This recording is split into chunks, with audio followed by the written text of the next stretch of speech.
लच्छी। सयाने समय की नई बात। लेखिका भूमिका जोशी। अध्याय 1। पौ।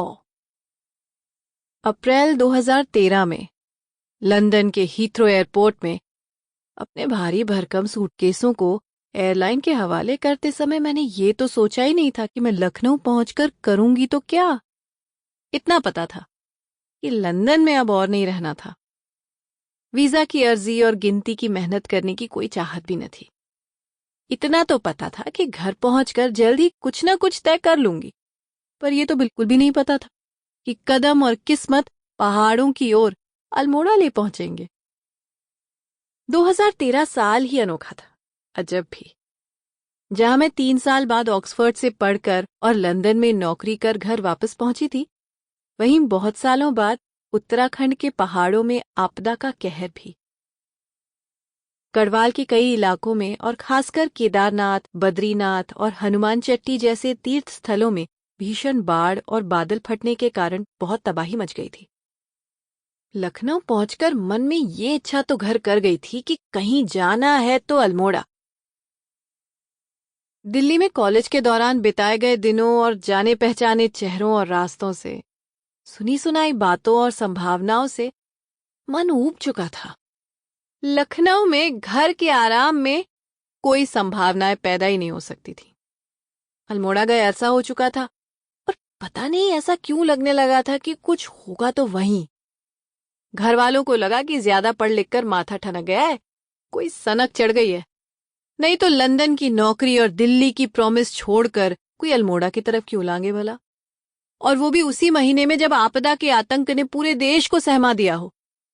ये अलग बात है कि कई बार लोगों को समझाना पड़ा कि पूरा का पूरा उत्तराखंड ही बाढ़ में नहीं डूब गया है, पर मुंह उठाकर अल्मोड़ा पहुंच भी गई तो क्या होगा।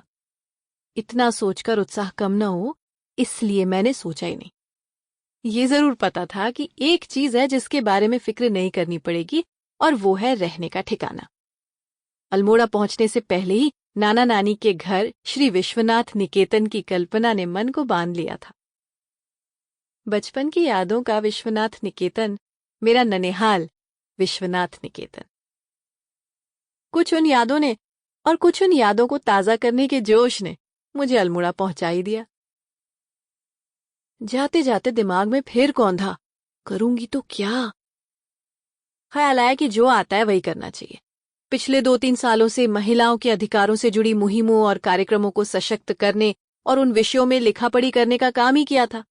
रिपोर्ट बनाना, अखबारों में लिखना, वकीलों से मिलना वगैरह वगैरह। पर मन में शंका भी थी कि अल्मोड़ा में ये सब किस बूते पर होगा। थोड़ी जांच पड़ताल की और कुछ छोटी मोटी संभावनाएं दिख पड़ी। उसी आश्वासन से सामान बांध लिया, और बोर न हूं इसलिए 1-2 उपन्यास और मशहूर पाकिस्तानी टीवी ड्रामा धूप किनारे की सीडी भी। लखनऊ से काठगोदाम तक के ट्रेन के सफर और काठगोदाम से अल्मोड़ा तक के टैक्सी के सफर में थकान तो लगी जाती है, पर 13 साल बाद वाले इस सफर में क्या बदला है और क्या नहीं वाली गिनती लगातार दिमाग में चल रही थी। सब कुछ धुंधला सा रहा था, यादें आपस में मिलजुल रही थीं, और समझ ही नहीं आ पा रहा था कि क्या हुआ है और क्या नहीं। विश्वनाथ निकेतन के दरवाजे भी लगभग 8-10 साल बाद 2013 में ही खुले थे। सबसे छोटे नाना और नानी कुछ महीनों के लिए अल्मोड़ा आए हुए थे। उन्हें आए हुए भी थोड़ा ही समय हुआ था। जून की उस अंधेरी होती हुई शाम के समय टैक्सी जैसे ही घर के गेट के सामने रुकी, वैसे ही कल्पनाओं और यादों का सिलसिला थम सा गया।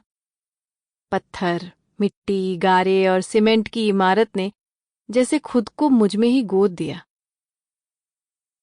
आतुर से पैर खुद ही संभल गए और बेचैन सी नजरें भी खुद ही टिक गईं। 5 छोटे छोटे कदमों से सड़क को नापकर पांव घर के अंदर भी ले चले। छोटे नाना नानी से मिलकर थोड़ी बहुत बातचीत हुई ही थी, सामान संभालना भी बाकी था, पर मन को रोका न गया। एक कमरे से दूसरे कमरे जाने के लिए जैसे कमरे खुद। Sample complete. Ready to continue?